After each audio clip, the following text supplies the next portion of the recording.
శుభోదయం పిల్లలు. అందరూ ఇంట్లో క్షేమంగా ఉన్నారు కదా? మంచి ఆరోగ్యాన్ని తీసుకోండి, ఆరోగ్యంగా ఉండండి.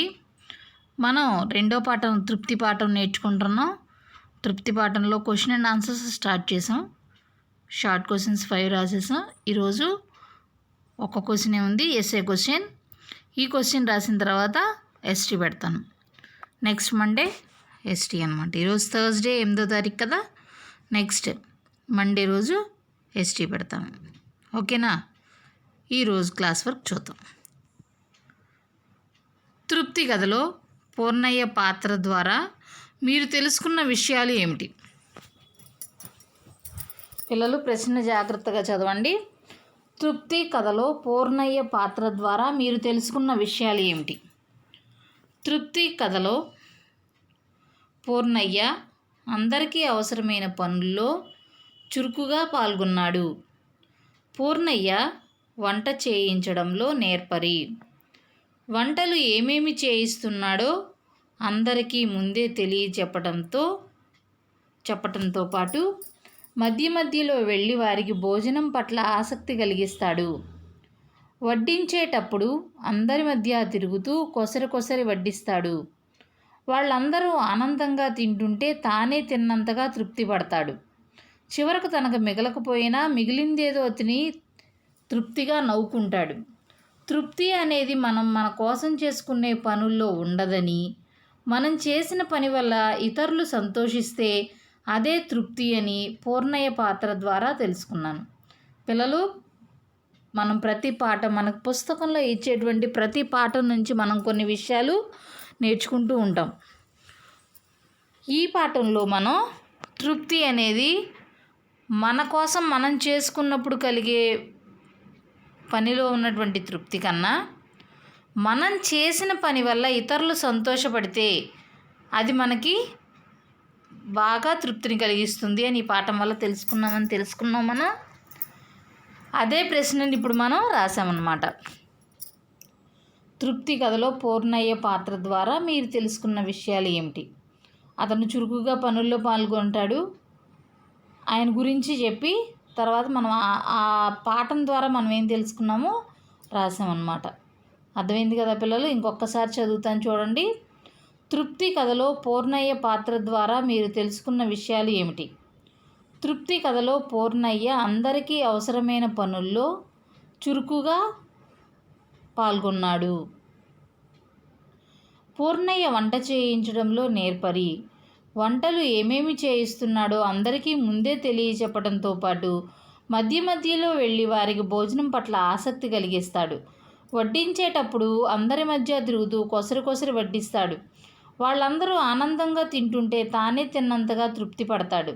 చివరకు తనకు మిగలకపోయినా మిగిలిందితో తిని తృప్తిగా నవ్వుకుంటాడు. తృప్తి అనేది మన కోసం చేసుకునే పనుల్లో ఉండదని, మనం చేసిన పని వల్ల ఇతరులు సంతోషిస్తే అదే తృప్తి అని పూర్ణయ్య పాత్ర ద్వారా తెలుసుకున్నాము. పిల్లలు, ఇదే పాఠం యొక్క ఉద్దేశ్యం ఏంటి అనే ప్రశ్నకు కూడా రాయొచ్చు. ఆ ప్రశ్న ఇప్పుడు ఇవ్వలేదు నేను, అది మీరు టెక్స్ట్ బుక్లో ఉంది. ఫస్ట్ పేజ్లో కవి పరిచయం, ఉద్దేశ్యం అవి చదవండి. క్లాస్ వర్క్లో రాసినటువంటి గ్రామర్ని, ప్రశ్నలు జవాబుల్ని అన్నిటినీ చదవండి. ఇవి నేను క్వశ్చన్స్లా పెట్టను, తెలుసు కదా మీకు. 2 సెంటెన్సెస్ క్వశ్చన్స్ లేదా 1 సెంటెన్స్ క్వశ్చన్స్, 1 వర్డ్ క్వశ్చన్స్ ఇలా ఇస్తాను. ఎస్టీ 20 మార్క్స్కి పెడతాను. మీరు బాగా ప్రిపేర్ అవ్వండి. ఈరోజు గురువారం 8వ తారీఖు, నేను సోమవారం 12వ తారీఖున ఎస్టీ పెడతాను. ఓకేనా? అందరికి అర్థమైంది కదా? జాగ్రత్తగా మీరు ఈ ఎస్టీని రాయండి, క్లాస్ వర్క్ రాయండి. తర్వాత ఎస్టీకి బాగా ప్రిపేర్ అవ్వండి. ఇవి కాకుండా మనం కొన్ని టెక్స్ట్ బుక్ మోడల్స్ కూడా నేర్చుకున్నాం. ద్విత్వాక్షరం, సంయుక్తాక్షరం, ఇవన్నీ కూడా నేర్చుకున్నాం. సంశ్లేషాక్షరం, వీటి గురించి కూడా అవి కూడా ఒకసారి టెక్స్ట్ బుక్ మోడల్స్ కూడా నేర్చుకోండి. అన్నింటి నుండి కలిపి ఎస్టీ పెడతాను అనమాట. పిల్లలు, అర్థమైంది కదా? అందరికీ అర్థమైందని అనుకుంటున్నాను. చాలామంది పిల్లలు హోంవర్క్లు రాయట్లేదు, క్లాస్ వర్క్ రాయట్లేదు, ఎస్టీ కూడా రాయట్లేదు. పిల్లలు మీ అందరికీ నేను చెప్పేది ఏంటంటే ఎస్టీ మార్క్స్ అన్నీ మేము నోట్ చేసి పెట్టుకుంటున్నాం. ఎవరెవరు రాస్తున్నారు ఎవరెవరు రాయట్లేదు అని స్కూల్ తెరిచిన తర్వాత వాటిని బట్టి ఇంటర్నల్ మార్క్స్ ఇవ్వడం జరుగుతుంది. కాబట్టి సిడబ్ల్యూ హెచ్డబ్ల్యూ బుక్స్ నీట్గా రాయండి. ఏ రోజు హోంవర్క్ ఆ రోజు చేయండి. ఎస్టీకి కంపల్సరీగా చదివి ప్రిపేర్ అయ్యి ఎస్టీ రాయండి. ఎస్టీ రాయకపోతే అది మీకే నష్టం. ఎస్టీ రాస్తేనే కదా మనం చిన్న చిన్న ప్రశ్నలైనా మనం రాయగలుగుతున్నామా లేదా అని. ఇంత పెద్ద పెద్ద ప్రశ్నలు క్లాస్లో పెట్టినట్టు పెద్ద పెద్ద ప్రశ్నలు పెట్టడం లేదు కదా, చిన్న చిన్న ప్రశ్నలే కాబట్టి ఈజీగా రాయొచ్చు. పాఠం మీద అవగాహన ఉంటే రాయొచ్చు. తప్పులు లేకుండా రాయడం ప్రాక్టీస్ చేయండి. నేను మీకు ఈ పాఠంలో వచ్చినటువంటి అక్షరాలప్పుడు అవి ఎలా చదవాలో కూడా చెప్పాను. ద్విత్వాక్షరాలు, సంయుక్తాక్షరాలు, సంశ్లేషాక్షరాలు అవి ఎలా రాయాలో కూడా చెప్పాను. జాగ్రత్తగా రాయటం చదవడం జాగ్రత్తగా రాయండి.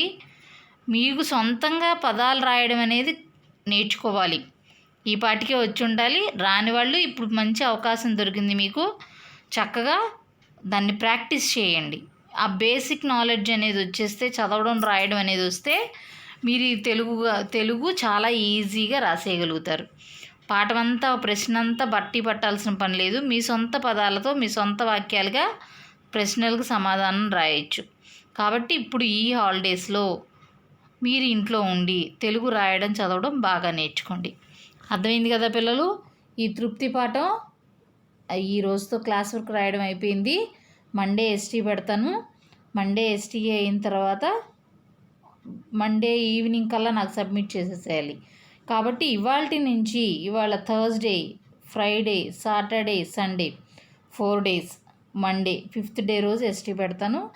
ఆ రోజు మీరు ఖచ్చితంగా ఎస్టీని రాయాలి. నాకు వెంటనే సబ్మిట్ చేయాలి. చక్కగా ఎస్టీ రాసేటప్పుడు కూడా చక్కగా నీట్గా ఒక వైట్ పేపర్ తీసుకొని రాయండి. అర్థమవుతుంది కదా పిల్లలందరికీ? అర్థమైందని అనుకుంటున్నాను. ఇంట్లోనే ఉండండి, మంచి ఆహారం తినండి, ఇమ్యూనిటీ లెవెల్స్ని ఇంప్రూవ్ చేసుకోండి.